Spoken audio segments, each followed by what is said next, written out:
Eto mga boss, Cuadro Alas Casimero versus Luis Pantera Neri ngayong June 6 ay inaabangan na pala ng ating mga boxing fans, lalong-lalo na ang mga Hapon. Pag-usapan natin yan mga idol.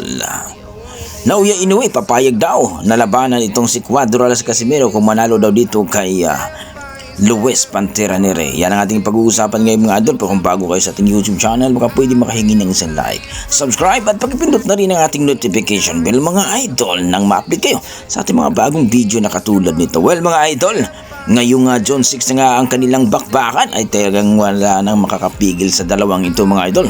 Parehong warriors at talagang aggressive fighter itong dalawa. Si Luis Pantera Neri ang 2 Division World Champion na binansagang bad boy ng Mexico, na kung saan mga idol ay talaga namang pambihirang malupit itong si Luis Pantera Neri ay pinagapang itong si Naoya Inoue dati mga idol, at talagang kinawawa itong si Kiniski Kamida mga idol. Kaya marami ang nagsasabi na talagang itong laban na ito ni Casimero at Luis Pantera Neri ay isa itong history sa bansang Japan mga idol. Inaabangan na nga daw ang bakbakan ni Casimero at Neri dito sa bansang Japan mga idol. Ayon sa ating mga boxing fans at mga malupit na analyst mga idol na si Ed Tolentino mga idol, na itong si Casimero, ito na yung chance niya na talagang maipakita sa buong mundo at makabalik daw sa tuktok ng tugatog mga idol itong si Cuadro Alas. Kapag matalo daw itong si Luis Neri, lalong-lalo na kung matikio ang kanilang resulta ng laban, ay sigurado daw talaga na talagang pag-aagawan ito na kalabanin ito at magkakaranking na ito sa featherweight division dito sa WBC or WBE mga idol, sapagkat itong si Neri ay nasa ranking ngayon sa WBC rank number 5 at sa WBE naman ay rank number 6 mga idol.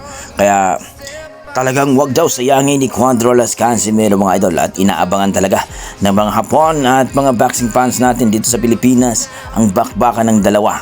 Ngayong June 6 na nga yan mga idol, talagang wala nang makakapigil sa dalawa.